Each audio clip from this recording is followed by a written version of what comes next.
우리 이 세상에서 우리가 인생을 살다 보면 누구나 예외 없이 여러 가지 힘든 일을 겪게 됩니다. 그래서 힘든 세상을 살아갈 때 우리에게 버팀목이 되어주는 것이 있다면 아마 미래에 대한 긍정적인 기대감이 아닐까 생각합니다. 그것이 위대한 야망이든 소박한 소망이든 나름대로 좀 더 나아질 것이라는 미래에 대한 이 긍정적인 기대감 때문에 힘겨운 현실이 그 아픔을 우리가 참을 수가 있습니다. 그런데 때때로 그런 희망이 여지없이 무너질 때가 있습니다. 한꺼번에 왕창 무너지기도 하고 때로는 조금씩 서서히 무너져 내리기도 합니다. 어쨌든 기대했던 미래가 바라는 대로 되지 않았음을 확인할 때 가장 먼저 찾아드는 감정은 실망입니다. 한참 실망을 하고 있으면 누구의 탓으로 상황이 이렇게 되었는지 따지며 원망할 때가 많다는 것을 우리가 고백하지 않을 수가 없습니다. 왜 이렇게 되었을까? 누구 때문에 이렇게 되었을까? 이 사람 저 사람 탓해보기도 합니다. 오늘 본문에 등장하는 마르다와 마리아도 이런 감정을 겪습니다. 그들이 믿음이 대단히 좋았다 할지라도 우리처럼 평범한 사람들이기 때문에 대부분의 사람들이 겪는 그 과정을 그대로 겪는 것을 보게 됩니다. 우리도 살아가면서 만약 하나님께서 이렇게만 해주셨더라면 라는 아쉬운 원망의 소리를 할 때가 있습니다. 그 후로도 예수님을 사랑하고 또한 예수님을 믿지만 가슴 한 구석에 자신도 구체적으로 모르는 어떤 상처를 담은 채 교회에 다니고 신앙생활을 합니다. 그래서 오늘 본문은 복음서에서도 예수님이 감정적 표출이 가장 많이 드러난 장면 가운데 하나입니다. 여기서 우리는 예수님이 심령이 그 비통하심과 눈물을 보게 됩니다. 그럼 오늘 본문을 통해서 예수님의 눈물과 우리 눈물은 어떻게 다른가 우리 한번 살펴보기를 원합니다. 예수님은 오늘 본문에서 무엇보다도 지금 죽음이 현존과 죽음 앞에 선 사랑하는 사람들이 절망적인 불신에 직면하고 계십니다. 주님 자신이 부활이고 생명이심에도 불구하고 죽음 앞에서는 아무런 희망이 없다고 절망에 승복해버린 그 사람들을 보고 계신다는 겁니다. 그리고 우리는 성경 전체에서 가장 짧은 절을 오늘 본문에서 발견합니다. 그것은 35절이 예수께서는 눈물을 흘리셨다. 이제 오늘 본문을 우리 구체적으로 살펴보겠습니다. 먼저 30절부터 31절 말씀 함께 읽겠습니다. 30절부터 31절 말씀. 예수께서는 아직 동네에 들어가지 않으시고 마르다가 예수를 맞이하던 곳에 그냥 계셨다. 집에서 마리아와 함께 있으면서 그를 위로해 주던 유대 사람들은 마리아가 급히 일어나서 나가는 것을 보고 무덤으로 가서 울려고 하는 것으로 생각하고 그를 따라갔다. 당시에는 유족들과 함께 곡을 해주는 것이 조문객들이 일이었고 조금 부유한 집은 곡하는 사람을 돈으로 사서 또 곡소리가 크게 들리게 하는 것이 풍습이었습니다.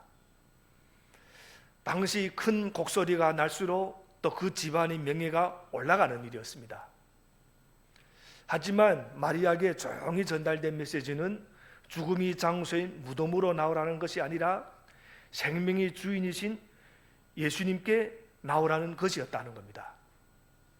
마리아에게도 예수님과의 만남은 진한 슬픔과 아쉬움을 호소하는 자리가 되었습니다.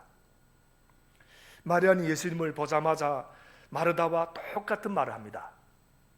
울음을 감추지 못하고 감정이 북받쳐서 말합니다. 그 내용이 32절입니다. 우리 32절 함께 읽겠습니다. 32절. 마리아는 예수께서 계신 곳으로 와서 예수님을 뵙고 그 발 아래 엎드려서 말하였다. 주님이 여기에 계셨더라면 내 오라버니가 죽지 않았을 것입니다. 지난주 본문에서 마르다도 똑같은 말을 했습니다. 21절을 보면 주님이 여기 계셨더라면 내 오라버니가 죽지 아니하였을 것입니다. 마르다나 마리아나 똑같은 생각을 하고 있었다는 겁니다. 예수님이 우리와 함께 계시기만 해서도 우리 오빠가 안 죽었을 텐데. 마리아는 예수님을 뵙자마자 오라버니 나사로와 언니 마르다와 함께 예수님께서 말씀을 배우고 또 즐겁게 같이 교제했던 그 기억이 떠올라서 울음을 터뜨렸던 겁니다.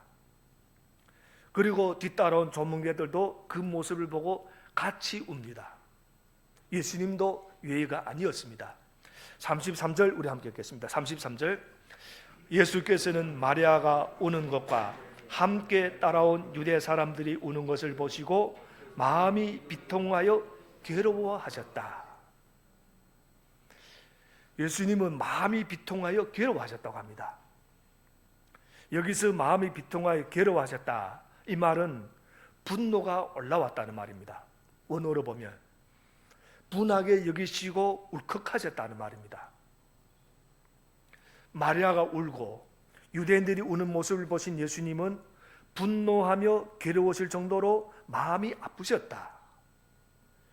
그럼 우리가 이 질문을 할 수 있습니다. 이 분노가 누구를 향한 분노인가? 왜 예수님은 분노하는가? 슬픈 장소에서 주님이 마음을 깨닫지 못하고 있는 마리아와 유대인들을 향한 분노인가? 그렇지 않습니다. 그들을 향한 분노가 아니라 인간을 이토록 슬프게 하고 괴롭게 만드는 죽음을 향한 분노였다는 겁니다. 물론 잠시 후에 나사로를 살릴 것이지만 그래도 죽음은 영원한 하나님 나라가 완성되기 전까지는 이 땅에서 사람들을 계속 고통스럽게 할 것이기 때문에, 그래서 예수님은 그 죽음에 대한 그 분노를 나타내셨다는 겁니다. 34절 우리 함께 읽겠습니다. 34절 예수께서 그들에게 물으셨다. 그를 어디에 두었느냐? 그들이 대답하였다. 주님, 와 보십시오. 마리아는 생명의 예수님을 깊은 어둠과 슬픔과 죽음이 있는 자리로 오시라고 초대하고 있습니다. 주님, 와 보십시오. 이 죽음의 자리로 와 보십시오. 예수님이 1장에서 제자들을 부르실 때 와 보라고 하셨고, 나다니엘이 나사렛에서 무슨 선한 것이 날 수 있느냐 라고 하니까 빌립이 와 보라고 하셨습니다. 그와 똑같은 말을 하십니다. 삶이 괴로움의 자리로 마리아가 예수님을 초대하고 있는 겁니다. 그런데 사실은 이것이 아주 중요한 말입니다. 주님, 와 보십시오. 이 말이 괴로움을 당할 때 우리가 기도해야 할 내용이라는 겁니다. 우리가 기도할 때 어떤 내용으로 기도하는가? 바로 이런 기도입니다. 와 보십시오. 이 말이 주님, 제가 너무 괴롭습니다. 이것 때문에 너무 괴롭습니다. 와서 보십시오. 이것이 우리가 기도할 때 필요하다는 겁니다. 주님이 모르시니까 아시도록 와서 보라는 게 아니라 우리 마음을 주님께 지금 아뢰는 겁니다. 주님, 이걸 와 보십시오. 이것이 도대체 무슨 일입니까? 왜 저 사람들이 이런 슬픔을 당해야 됩니까? 왜 이 사람들이 이런 슬픔을 당해야 됩니까? 왜 내가 이런 슬픔을 당해야 됩니까? 주님, 와서 보십시오. 몇 년 전에 제가 잘 아는 일본 목사님이 복막암으로 갑작스럽게 아주 젊은 나이로 돌아가셨습니다. 아주 훌륭한 목사님이신데 또 성도님들로부터 사랑을 받던 목사님이었습니다. 너무나도 갑작스럽고 안타까운 일이라 그 전야식 때 한 일본 목사님이 이렇게 부르짖으면서 기도하는 모습을 보았습니다. 왜서입니까? 왜서입니까? 모르겠습니다. 목사님이신데 이 기도를 하시는 겁니다.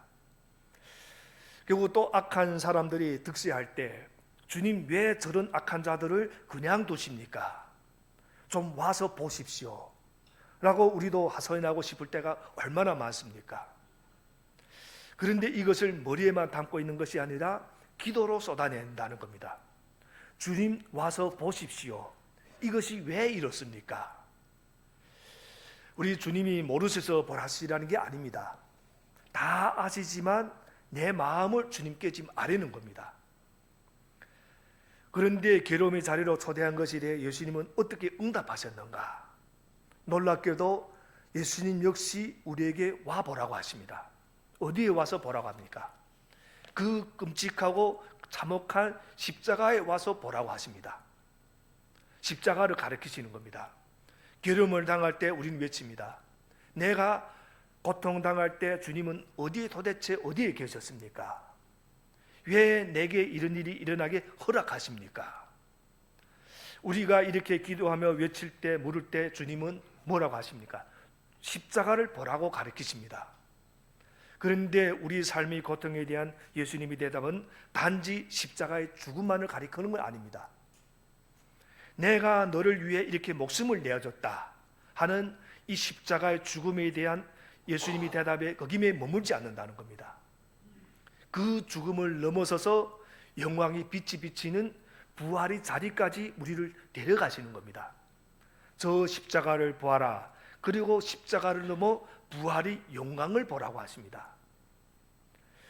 여러분, 나사로의 죽음은 무엇을 의미합니까? 이제는 아무 소망이 없다는 걸 말합니다. 죽음은 곧 괴로움이고 슬픔이고 절망입니다. 이제 다 끝난 겁니다. 죽은 사람에게 뭐가 남아있겠습니까?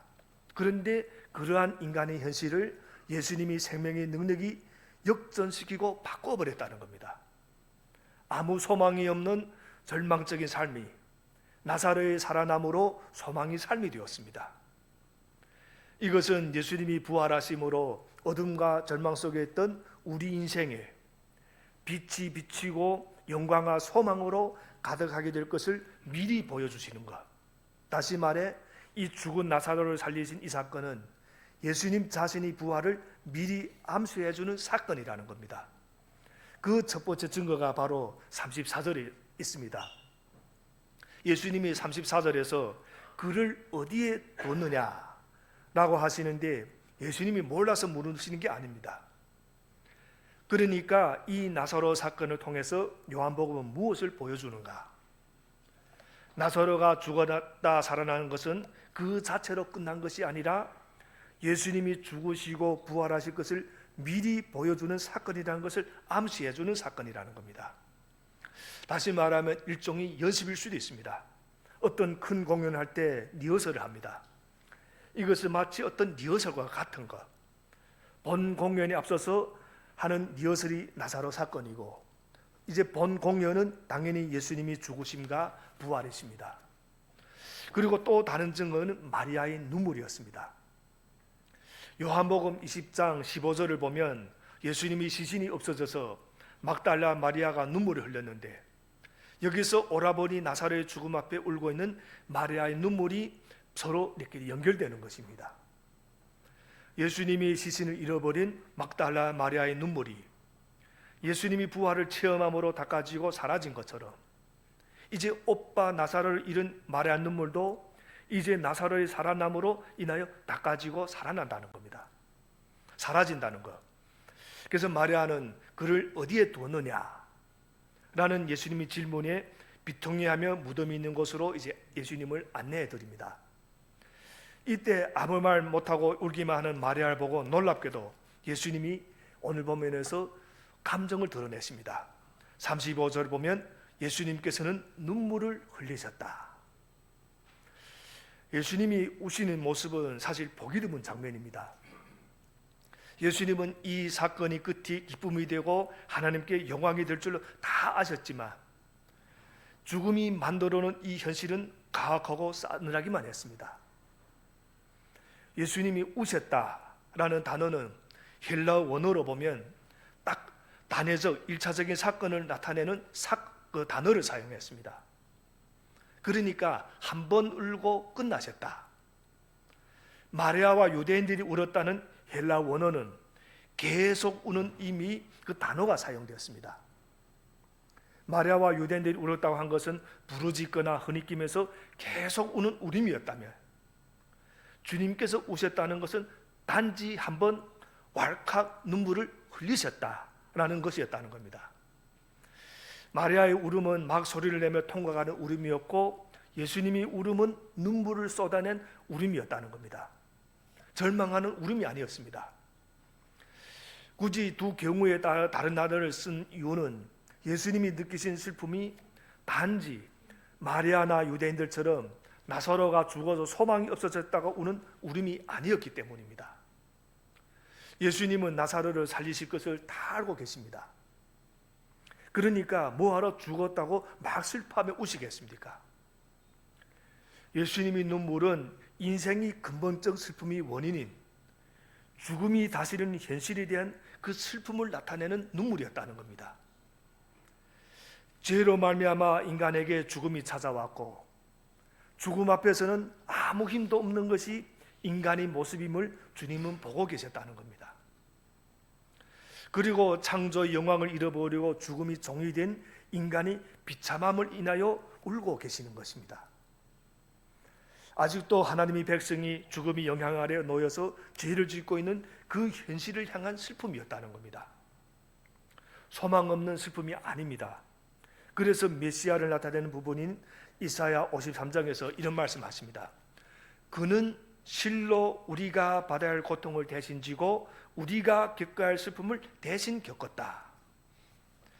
우리 인생의 슬픔을 아시고 함께 울어주시는 분, 그분이 누구신가? 우리 예수님이시라는 겁니다. 우리 슬픔을 모르시는 게 아닙니다. 우리 괴로움을 모르시는 게 아닙니다. 예수님이 울음을 지켜본 유대인들에는 이제 두 가지 생각이 일어났습니다. 첫 번째는 이겁니다. 36절 우리 함께 읽겠습니다. 36절.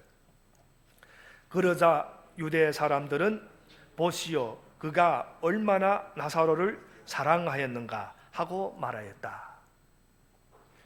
그들이 말대로 예수님은 나사로를 아주 사랑하셨습니다.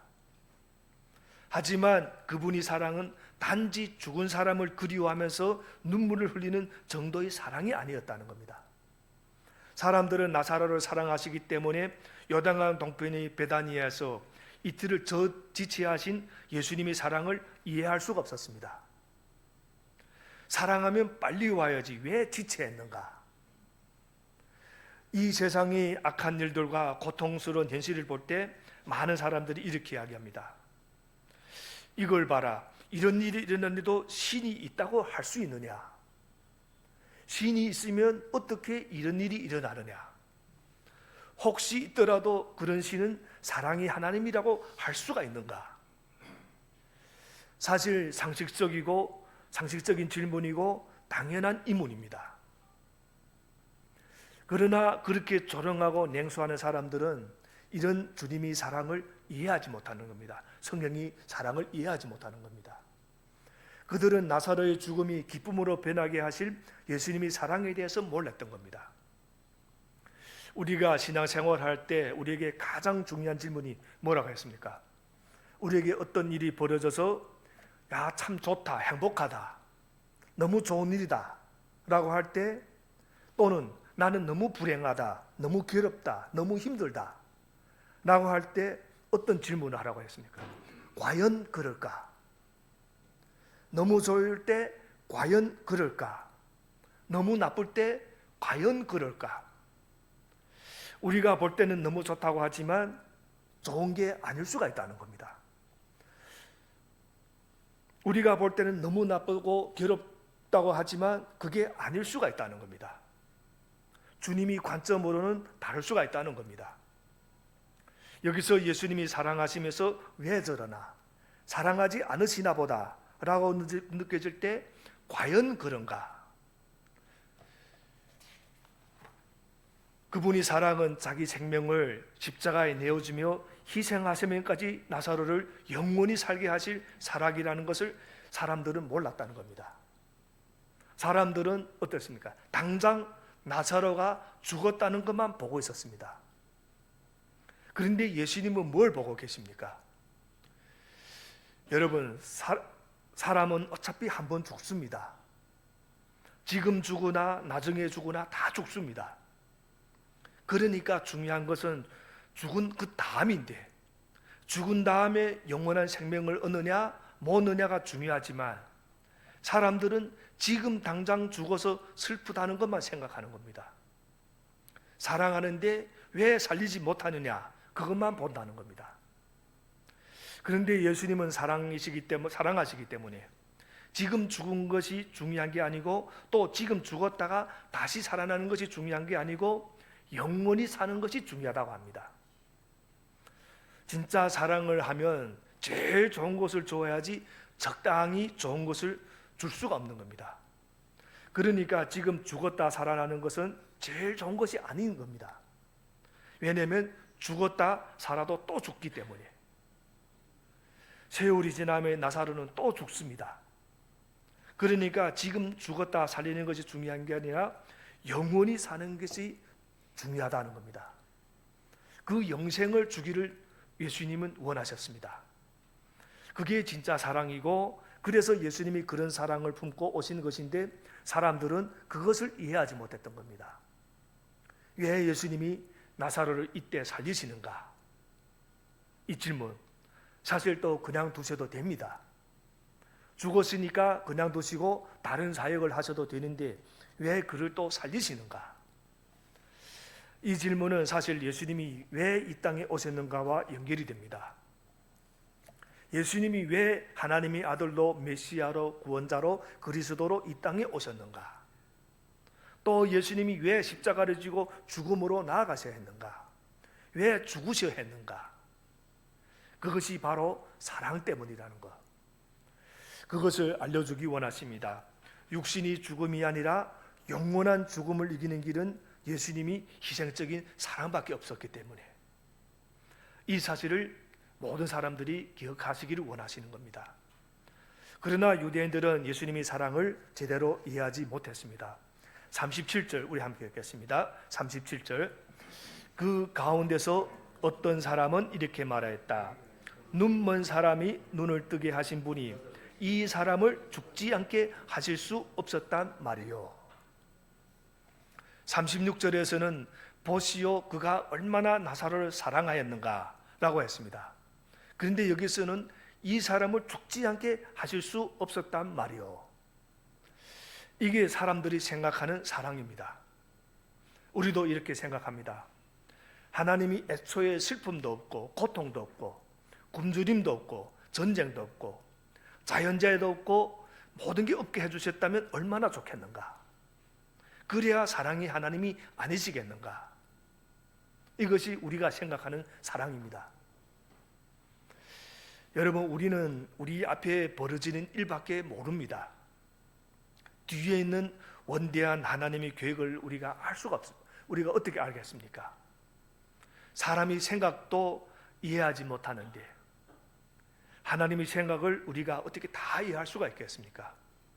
그렇다면 예수님이 십자가 죽음에 대해서도 이렇게 질문해 볼 수가 있는 겁니다. 나사로를 죽지 않게 할 수 없었던가 하는 이 질문과 연결해서 하나님은 당신이 아들을 십자가에 죽게 하지 않으시고는 우리를 하실 수 없었는가? 당신이 아들을 죽지 않게 하고도 사랑할 수는 없었는가? 이 질문도 우리가 똑같이 해봐야 되는 겁니다. 여기에 대한 요한복음은 확실한 대답을 줍니다. 오직 예수님이 죽음을 통해서만 세상을 구원할 수 있다. 이것이 우리가 이해가 잘 가지 않을 수 있습니다. 그러나 죽지 않고서는 죽음을 이길 수가 없습니다. 죽음은 죽음으로만 이길 수 있기 때문에 사실은 죽고 부활로만 죽음을 물리치는 게 가능합니다. 그러면 죽기만 했으면 어떻게 죽음을 또 이기겠습니까? 그런데 죽음을 이기고 부활할 수 있기에 또 생명을 줄 수 있다는 겁니다. 우리 이 세상을 보면 미움과 경쟁과 시기와 질투와 욕심과 거짓과 모함과 음란과 폭력과 교만 같은 것들로 가득합니다. 그런 것으로 가득한 이 세상에서 악의 고리를 어떻게 끊을 수가 있겠습니까? 무엇으로 그것을 끊을 수가 있겠습니까? 보복으로 나도 같이 하고 끊을 수가 없습니다. 자기 생명을 내어주는 그 희생이 아니고는 이것이 끊어질 수가 없습니다. 그래서 예수님이 십자가에서 자신의 생명을 내어주셨다는 겁니다. 그럼으로써 오히려 그런 것들을 다 이기셨습니다. 이제 무덤으로 나가신 예수님은 다시 한번 속으로 비통히 여기십니다. 38절 우리 함께 읽겠습니다. 38절. 예수께서 다시 속으로 비통하게 여기시면서 무덤으로 가셨다. 무덤은 동굴인데 그 어귀는 돌로 막아 놓았다. 당시 유대인들이 무덤 앞에는 큰 돌이 가로막고 있었습니다. 하지만 예수님 안에서 죽음은 더 이상 우리를 방해할 수 있는 것이 아니었습니다. 예수님 안에서 죽음은 더 이상 영원한 이별이 될 수가 없었습니다. 그래서 뭐라고 하십니까? 39절도 우리 함께 읽겠습니다. 39절.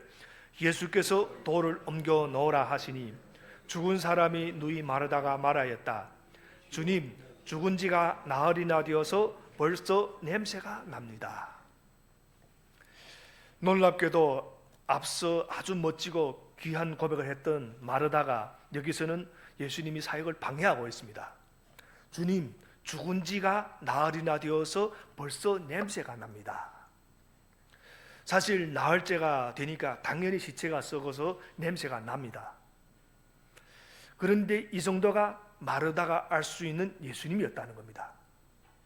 마르다가 아는 예수님, 그리스도 하나님의 아들 구원자는 죽은 자를 먼 미래에는 살릴 수 있는 분이시지만 지금 당장은 살릴 수 없는 분이라고, 그것이 마르다의 이해였습니다. 마르다가 예수님을 더욱 온전히 이해하는 데는 시간이 더 필요했습니다. 그런 마르다에게 예수님은 야단치지 않으시고 이전에 했던 말을 기억하라고 하십니다. 40절입니다. 40절 함께 읽겠습니다. 예수께서 마르다에게 말씀하셨다. 네가 믿으면 하나님의 영광을 보게 되리라고 내가 네게 말하지 않았느냐. 요한복음에는 그 기록이 나오지 않지만 이 말씀 보면 이전에 예수님이 마르다와 대화하시면서 네가 믿으면 하나님의 영광을 볼 것이다 라고 말씀하셨다는 것을 알 수가 있습니다. 예수님은 4절에서 이미 미리 말씀하신 대로 나사로를 통해 하나님과 예수님 자신이 모두 영광을 받을 때가 되었다고 생각하십니다. 그런데 이 말을 듣고 놀랍게도 사람들이 이제 돌을 치웁니다. 41절부터 42절도 함께 읽겠습니다. 41절부터 42절. 사람들이 그 돌을 옮겨 놓았다. 예수께서 하늘을 우러러 보시고 말씀하셨다. 아버지, 내 말을 들어주신 것을 감사드립니다. 아버지께서는 언제나 내 말을 들어주신다는 것을 압니다. 그런데도 이렇게 말씀을 드리는 것은 둘러선 무리를 위해서입니다. 그들로 하여금 아버지께서 나를 보내신 것을 믿게 하려는 것입니다. 여기서 보면 놀랍게도 예수님은 감사 기도를 드리십니다. 아버지여, 나사로를 살릴 능력을 주시옵소서 이렇게 기도하지 않으시고 아버지, 내 말을 들어주신 것을 감사드립니다 라고 감사 기도를 하십니다. 그러니까 이전에 이미 기도하셨다는 걸 말합니다. 요단강 동편 베단에서부터 기도를 하면서 여기까지 오셨다는 걸 말합니다. 그러니까 여기를 오기 전까지 예수님이 이틀간 머물고 지체라고 했지만 그 모든 과정에는 예수님이 기도가 있었다는 겁니다. 그래서 이미 기도들을 들어주신 것을 여기서 감사하고 있습니다. 그럼 예수님이 이처럼 공개적으로 감사 기도를 드리신 이유가 있습니다. 이 무덤가에 모인 사람들이 예수님과 하나님 사이의 관계를 알게 하기 위함이었습니다.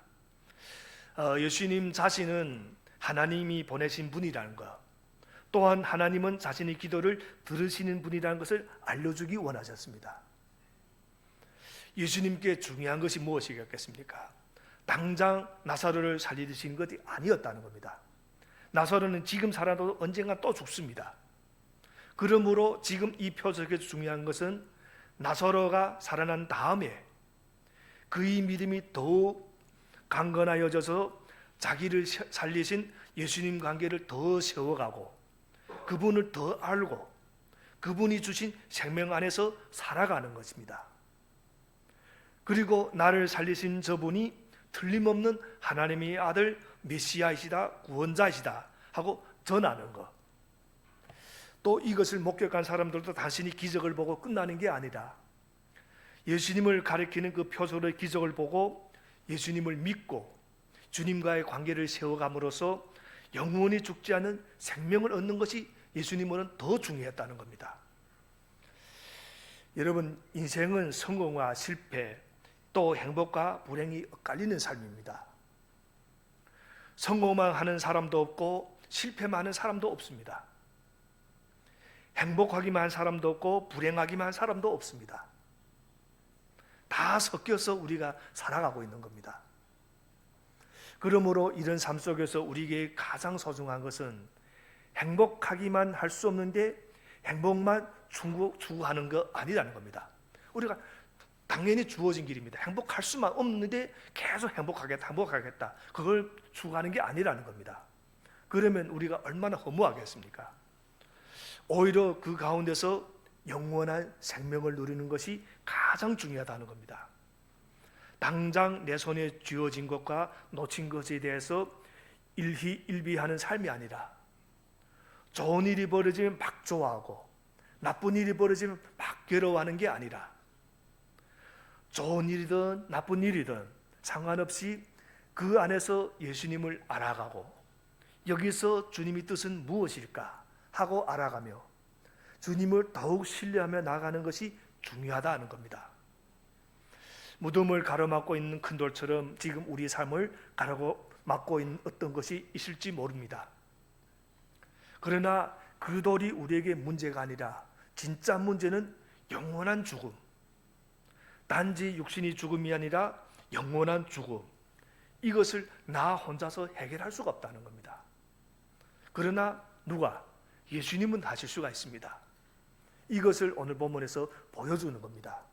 43절도 함께 읽겠습니다. 43절, 이렇게 말씀하신 다음에 큰 소리로 나사로야 나오너라 하고 외치시니, 나사로를 불러일으키는 능력 역시 예수님이 십자가의 사랑에서 나오는 겁니다. 나사로야 나오라 라고 하시니까 이제 놀라운 일이 벌어집니다. 44절 함께 읽겠습니다. 죽었던 사람이 나왔다. 손발은 천으로 감겨있고 얼굴은 수건으로 싸매어 있었다. 예수께서 그들에게 그를 풀어주어서 가게 하여라 하고 말씀하셨다. 이 모습을 보십시오. 굴수 속에 죽어서 시신으로 들어갔을 때와 똑같은 모습입니다. 손과 발은 배로 동여있고 얼굴은 수건에 쌓여 있습니다. 그러나 마르다와 이 염려와는 달리 썩지 않았고 냄새도 안 났습니다. 살아났기 때문에. 그래서 예수님은 그를 풀어주어서 가게 하여라 하고 말씀하십니다. 나사로로 하여금 죽음이 속박해서 놓여 이제 생명의 자유를 누리고 영원한 생명을 가진 자로서 살아가라는 겁니다. 오늘 말씀을 정리하겠습니다. 우리 예수님의 사랑은 죽음보다 강합니다. 뿐만 아니라 죽음을 넘어섭니다. 부활을 줍니다. 죽음이 가져다 주는 인생의 현실은 너무나도 냉혹하고 차갑고 어떤 사람의 위로로도 위로가 안 되는 상황입니다.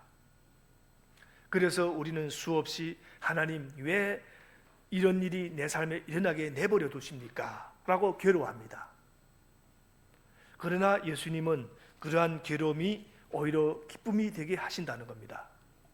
그리고 단순히 우리 문제를 해결해 주시는 게 목적이 아니라 이러한 어려움을 통해 이것을 믿음으로 극복하고 주님을 더욱 붙들고 주님과 관계를 더욱 세우고 이 땅에서 이미 우리에게 주신 영원한 생명을 누리며 살아가라는 것이 주님의 마음이라는 겁니다. 주님은 연약하고 부족하고 겁이 많아서 세상에 자주 굴복하고 넘어지는 우리를 영원한 천국 잔치 자리까지 데리고 가십니다. 그래서 이것을 우리에게 물으시는 겁니다. 이것을 내가 믿으냐? 우리가 주님 정말 믿습니다 라고 할 때 우리에게 선포해 주십니다. 나는 부활이고 생명이니 나를 믿는 자는 죽어도 살겠고 무릇 살아서 나를 믿는 자는 영원히 죽지 아니하리니. 기도하겠습니다.